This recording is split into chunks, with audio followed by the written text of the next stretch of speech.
할렐루야. 네, 서로 축복하십니다. 감사합니다. 고맙습니다. 사랑합니다. 행복합니다. 이제 12월 마지막 월사 새벽 예배를 하나님 앞에 드리고 있습니다. 세월이 좀 빨리 가죠. 대답하시는 분은 좀 나이가 먹은 거고, 아직 대답을 안 하신 분은 젊은 분이고, 해가 이렇게 지나갈수록 세월의 빠름을 느낄 수밖에 없습니다. 아니, 벌써 12월 달이 됐나, 그 생각이 들죠. 남아있는 한 달 동안 매일마다 하나님의 복이 임하기를 바라고, 매일마다 새벽의 영성으로 승리하는 여러분 되시기를 축복합니다. 우리가 이제 어제부터 대림절을 지내고 있는데, 대림절의 가장 중요한 키워드는 기다림입니다. 근데 성경에서 기다림의 아이콘을 딱 우리가 찾으라고 한다면 누가복음에서 만나는 안나입니다. 안나라고 하는 선지자, 이것을 영어로는 앤이라고 부릅니다. 영어식 발음은. 근데 그게 히브리식 발음으로 가면 한나입니다. 근데 이제 이분이 누가를 통해서 우리가 기록을 해주고 있는 대로 결혼한 지 7년 만에 싱글이 됩니다. 과부가 되죠. 그리고 나서 84년 동안을 성전에서 누구를 기다리며 살았는가? 다시 오실 메시아를 기다리면서 그분이 삽니다. 그러면 여러분, 저렇게 역산을 해서 계산을 해보면은 이 안나가 몇 살까지 성전에서 기다렸을까? 어림잡아도 105살까지. 그러면 안나가 조금 기다렸을까요? 오랫동안 기다렸을까요? 오래 기다린 거예요. 삶이라고 하는 것은 결국 기다림입니다. 젊었을 때는 나이를 좀 들어가면서 이 학교만 졸업하면, 저 직장에 취직만 하면, 아니면 누구를 만나서 내가 결혼만 하면, 결혼하면 내가 이 아이를 낳으면, 이 아이가 이게 점점 커서 국민학교만 들어가면, 그래서 계속해서 이 삶의 자리는 끊임없는 기다림의 연속이에요. 근데 영적 삶도 마찬가지입니다. 이게 믿음의 사람이 기다릴 수 있었던 이유는 기다림의 대상이 있기 때문에 그래요. 우리는 누구를 기다리는가? 주님을 기다립니다. 우리는 누구를 기다리는가? 하나님의 거룩한 역사와 다시 오실 예수 그리스도를 기다립니다. 그래서 기도도 마찬가지예요. 기도도요, 뿌리고 나서 응답을 기다리고, 새벽의 자리에 우리가 새벽의 영성의 자리를 지키면서 새벽 예배 드리고, 새벽에 도와주마 약속하신 그 약속을 기다리고, 여러분 12월 한 달도 하나님이 주실 것을 기다리면서 승리한 여러분 되시기를 축복합니다. 성경에서 요셉 하면 두 가지를 우리가 머릿속에 기억합니다. 첫째로 복인, 복소. 따라서 한번 해보실까요? 복인, 복소. 그러니까 우리는 복이 있는 장소에 가면 우리가 복을 받는다, 이렇게 생각하는데, 요셉은 그렇지 않았어요. 요셉 자체가 복이 있는 사람이에요. 그러니까 복이 있는 사람이니까 요셉이 가는 장소마다 복을 받아요. 세상의 복하고는 다릅니다. 그러니까 요셉이 복인이 됐기 때문에 요셉이 가는 장소마다 복스러운 장소로 하나님의 복이 임한 거예요.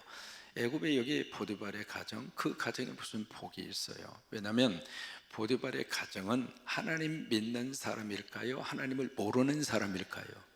왜요? 애굽 사람이니까. 하나님과 전혀 관계없이 살던 이 사람이 보디발의 가정이고 보디발의 식구들이었거든요. 근데 그 집에 누가 들어갔는가? 하나님을 모신 요셉이 들어간 거예요. 여러분, 하나님은 바로 복의 근원이 있잖아요. 복이 되시는 하나님을 모시는 요셉이 그 가정에 들어가니까 요셉이 있는 그 장소가 어떤 곳으로 바뀌어졌는가? 복이 있는 곳으로 바뀌어진 거예요. 여러분, 예수 안에서 여러분 모두가 다 복인입니다. 따라서 한번 해보실까요? 나는 복받은 사람이다. 그렇게 인정하시는 분만 손 들고 아멘 한번 해봐요. 아직 내리라고 안 했어요. 왜 손 들었느냐? 잠 좀 깨려고. 내리면서 아멘. 여러분이 다 복이 있는 복인이라 이 말이에요. 왜? 예수 믿잖아요. 하나님 믿잖아요. 그래서 아브라함을 선택하셔서 하나님께서 주신 말씀이 있습니다. 너를 축복하는 자를 내가 축복하고 너를 저주하는 자를 내가 저주하리라. 왜 그럴까요? 나를 축복하고 나를 저주하는 게 아니에요. 내 속에 있는 예수 그리스도를 축복하면 그 예수님이 나에게 복을 주시는 것이고, 내 안에 있는 예수 그리스도를 저주하면 그 예수로 인하여 저주하는 그를 예수님이 저주하리라 이 말이에요. 그러니까 요셉 안에 하나님이 계시니까 하나님을 모르는 이 보드발의 가정도 복을 받는데, 어느 정도 복을 받는가? 거기에 있는 식구들도 복을 받았죠. 들녘에 있는 짐승도 복을 받았죠. 호박을 심었는데 호박이 이때만 이렇게 커지는 거예요. 그냥 채소도 복을 받는 거예요. 신기하죠? 그러니까 이게 사람이 복을 받으면 그 사람이 하는 일도 하나님이 복을 주세요. 상추를 심으면 상추가 말이죠, 배추만하게 커지고. 산림농장이 좀 그러거든요. 산림농장. 좀 이따가 여러분 이제 감자를 드시게 되는데, 감자를 양손에 하나씩 주신대요. 하나는 홍감자, 하나는 백감자. 근데 이 감자가 좀 여름에 심은 감자거든요. 저는 여름에 감자 심는 것도 여기 와서 처음 봤습니다. 무더운 여름 날씨 그 감자의 씨앗을 틔우기 위해서 참 애쓰고 수고하셔서 그 전부 다 이 스프레이로 다 뿌려서 말이죠, 수분을 맞춰 가지고 감자 씨누를 틔웠잖아요. 그 틔워서 그 뜨거운 여름에 그 땅에다가 그것을 심었는데, 땅이 얼마나 뜨겁습니까? 그러면 이 감자가 땅 속에 들어가서 익어버리지. 이게 어떻게 싹이 납니까? 그러니까 아침에 새벽 기도 마치면 가서 다 지극정성으로 그걸 갖고 주셨어요. 왜? 오늘 새벽에 여러분에게 감자 주려고. 제가 한 게 아니라 위원장님이 그렇게 애썼다 그 말이에요. 우리 성광교회에는 참 귀한 장로님들이 계세요. 왜 아멘도 아니에요? 다른 교회 장로님들 보세요. 새벽 예배 마치고 가서 감자 키우겠다고 물 주는 장로님이 몇 분이나 계세요. 그것도 가을 감자를. 그래서 이제 가서 이렇게 구다 보면 싹이 나오지 않으니까 애타는 마음으로, 그래서 이제 싹이 좀 이렇게 나니까요, 너무 깊어서 목사님 와보라고. 왜요? 그랬더니 감자에 싹이 났다고. 그래서 이제 어느 정도 시간이 지난 다음에 별로 이렇게 제대로 풍성하게 나지를 않았습니다. 안타까운 마음으로 이제 늘 보시면서 이렇게 hil러 주셨는데, 나중에 이게 싹이 쑥 하고 올라온 거예요. 왜요? 거기가 산림농장이잖아요. 왜요? 거기에 복 받은 사람이 그걸 가꾸고 있잖아요. 복인이 감자를 씹으니까 감자도 복 받아가지고 캐가지고 왔는데 감자가 내 주먹만 해요. 여러분 주먹보다 커. 그때 그 감자 이름이 홍심이래야. 홍심이. 붉은 감자로 홍심이라고 그러시더라고요. 참 신기한 하나님의 복의 역사입니다. 복받은 사람이 가는 장소는 그 가정이 복을 받고, 사업이 복을 받고, 식물도 복을 받고, 동물도 복을 받고. 소를 길러도요, 소가 임신을 해서 소가 새끼 나면 그게 소새끼잖아요. 소가 새끼를 낳으면 소새끼가 쌍둥이로 나와. 제가 이제 한국에 오자마자 돼지를 크게 이렇게 기르시는 농장에 가서 신방을 했습니다. 신방을 마치고 이렇게 딱 나오려고 그러니까 목사님 저하고 어디 가요? 그러더라고. 어디에요? 그랬더니 좀 위로 이렇게 올라가니까 조그만 이렇게 막사가 쭉 따로 되어져 있더라고요. 딱 들어가서 보니까 이 돼지가 새끼를 낳아서 새끼만 모아놓은 우리예요. 새끼가 꼬물꼬물꼬물해서 참 예쁘더라고요. 여러분 돼지도요, 새끼는 다 예뻐요. 그 고물고물 이렇게 있는데 뭐라냐, 목사님 안수해 주세요. 제가 했을까요? 안 했을까요? 아주. 아이 목사님 어떻게 목사가 돼지한테 안수기도 합니까? 돼지도 하나님이 주신 생명이잖아요. 이게 하나님의 이름으로 뭐든지 축복하는 거예요. 그래서 두 손 번쩍 들고 간절히 제가 돼지 새끼한테 안수기도 했잖아요. 근데 신기한 게, 제가 전주 떠날 때까지 거기에 돼지 기르시는 분들은 이 전염병을 가장 무서워합니다. 한 번도 전염병이 거기에 침투하지 않았습니다. 남의 농장이지만 참 신기하잖아요. 여러분, 예수님의 이름으로 축복하면 예수님의 돼지들도 얼마나 잘 자라게 하는지. 그래서 그 농장주 주인이, 제가 이제 군산에 왔을 때에도 거기 옥정호라고 하는 호수가 있습니다. 거기서 그물을 할 수 있는 특별히 허가받은 분들이 몇 분이 계세요. 거기서 이제 고기를 잡아서 저한테 보내주기도 하고. 근데 지금은 안 보내줘요. 복인 복서입니다. 여러분, 요셉처럼 하나님 모시고 여러분 복인이 되셨으니까 이 한 달 동안 여러분이 가는 장소마다 다 복을 받는, 복소로 바꾸어지는 그런 축복이 임하기를 주의 이름으로 축원합니다. 두 번째, 요셉에게 있어서 중요한 트레이드 마크가 형통입니다. 창세기 39장에 형통이라고 하는 단어가 3번 나옵니다. 2절에 나오고요, 3절에 나오고요, 마지막 절에 한 번 더 나옵니다. 근데 형통이라고 하는 말을 영어 번역은 조금 다르게 그렇게 번역을 합니다. 이 형통, 처음에는 prosper라고 하는 단어를 씁니다. 번성한다고 하는 뜻이에요.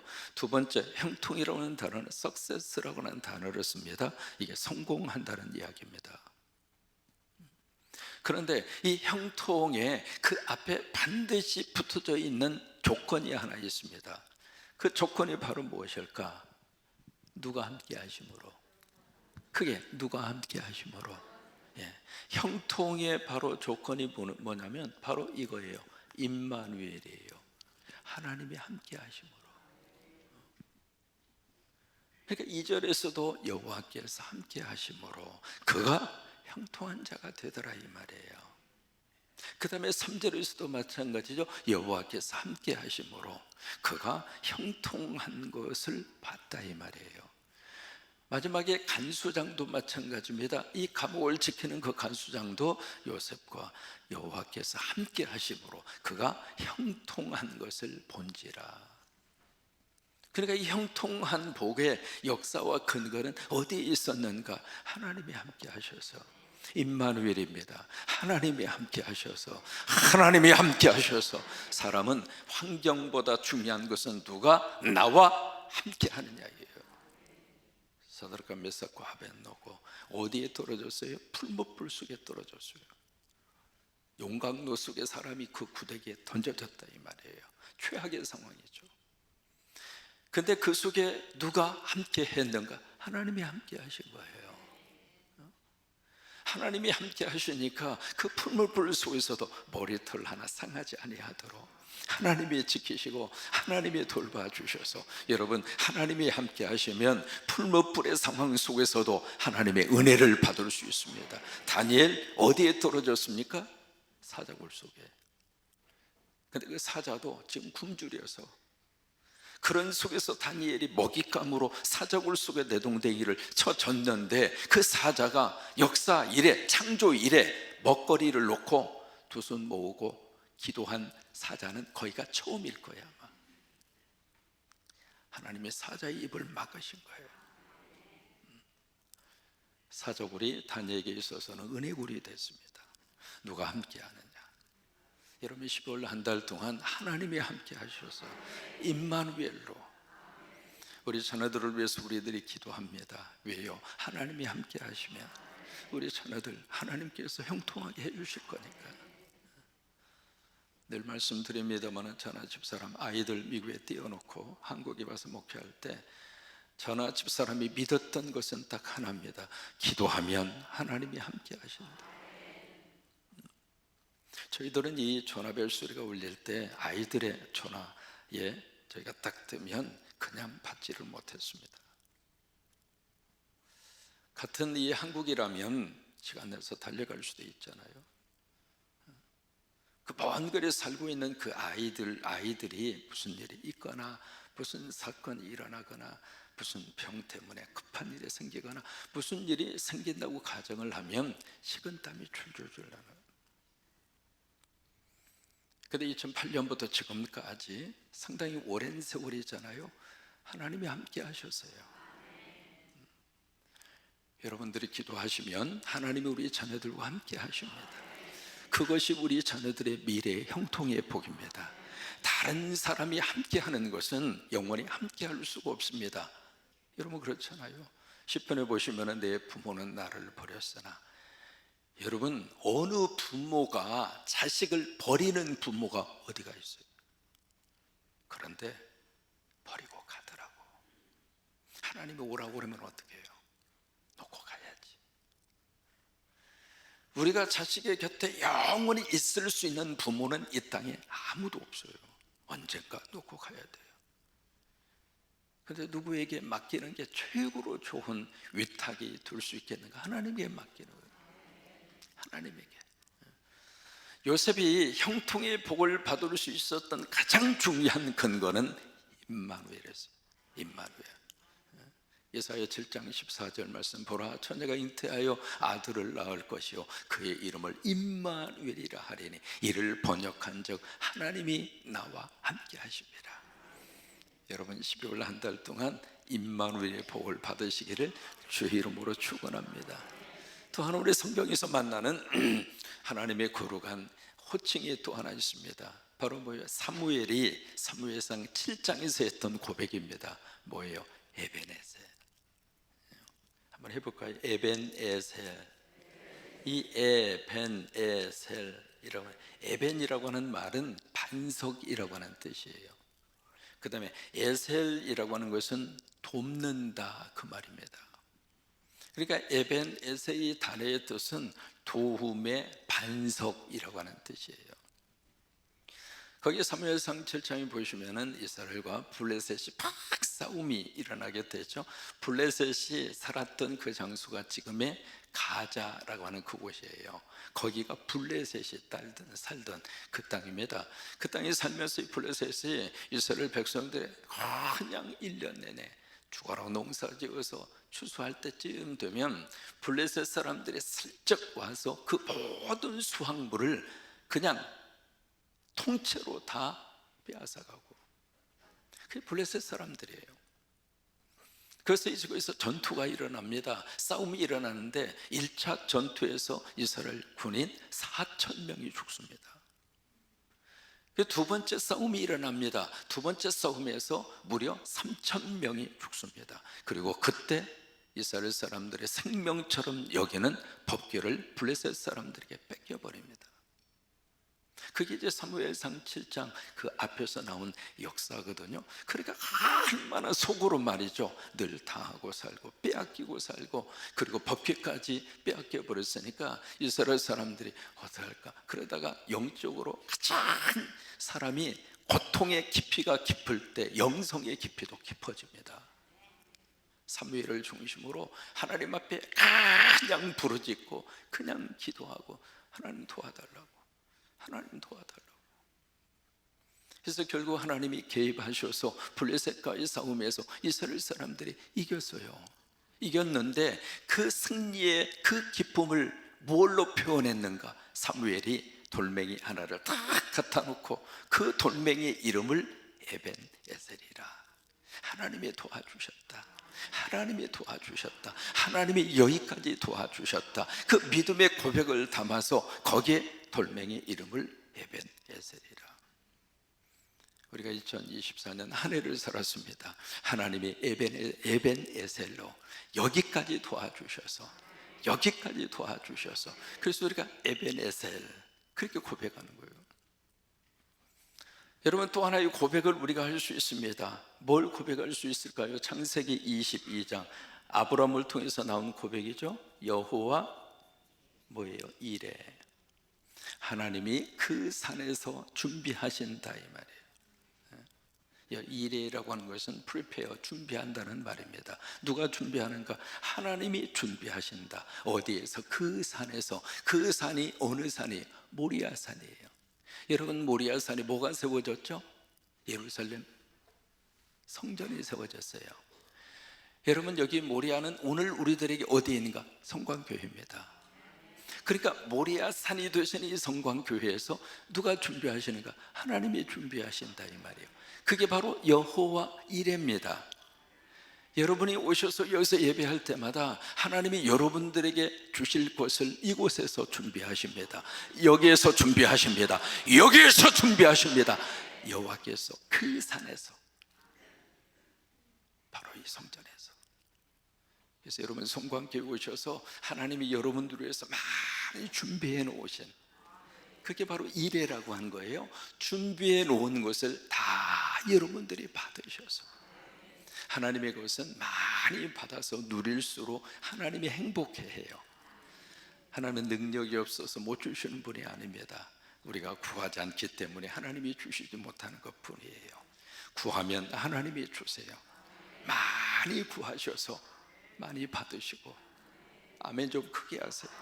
많이 받으셔서 많이 쌓아놓는 것으로 끝나지 마시고 많이 누리시기 바랍니다. 아시겠죠? 어디에서 준비해 주세요? 그 산에서. 그 산이 어디예요? 여기에. 여기. 성광교회 오셔서 이 교회에 등록하신 다음부터 여러분들에게는 이 성광교회가 모리아산이 되는 거예요. 모리아산 여기에 와서 예배할 때마다, 찬양할 때마다, 하나님 앞에 주여 하고 부르짖을 때마다 하나님이 여러분들을 위해서 이래 준비해 주셔서 12월 한 달 동안 형통의 복 다 누리고 사시기를 주의 이름으로 축원합니다. 보실까요? 형통의 복 세 가지의 근거를 성경이 우리에게 말씀을 해 주시고 있습니다. 첫째로, 누가 함께 할 때? 하나님이 함께 하실 때. 그 하나님이 여러분의 곁을 떠나지 아니하십니다. 세상 끝날까지 내가 너희와 항상 함께 있으리라. 그 하나님의 손 꼭 붙잡고 이 한 달 동안 형통의 복 다 누리고 사시기를 바라고, 또 자녀들이 어느 곳에 있든지 하나님 함께하여 주옵소서. 하나님의 손 꼭 붙잡고. 왜요? 부모의 기도는 자녀들에게 축복으로 임합니다. 부모의 기도는 절대로 헛되지 않습니다. 왜요? 그 기도를 누가 들으세요? 하나님이 들으시니까. 여러분 임마누엘로 형통의 복을 누리는 이 12월이 되시기를 바라고, 두 번째로 무엇으로? 에베네셀로, 하나님의 도우심으로. 어제도 하나님이 도와주셨고, 오늘도 하나님이 도와주시고, 내일도 하나님이 도와주시고, 2024년도 도와주셨고, 12월 한 달도 하나님이 도와주셔서 하나님의 도움으로 에벤에셀로 하나님께서 매일마다 형통의 복으로 임할 수 있게 되기를 축복하고요. 세 번째로 무엇으로? 여호와 이레로, 하나님이 그 산에서 준비하리라. 바로 그 산 어디라고 그랬죠? 성광교회. 바로 여기에서 여호와 이레의 복으로, 요셉처럼 형통의 복이 여러분 가운데 임하게 되기를 주의 이름으로 축원합니다.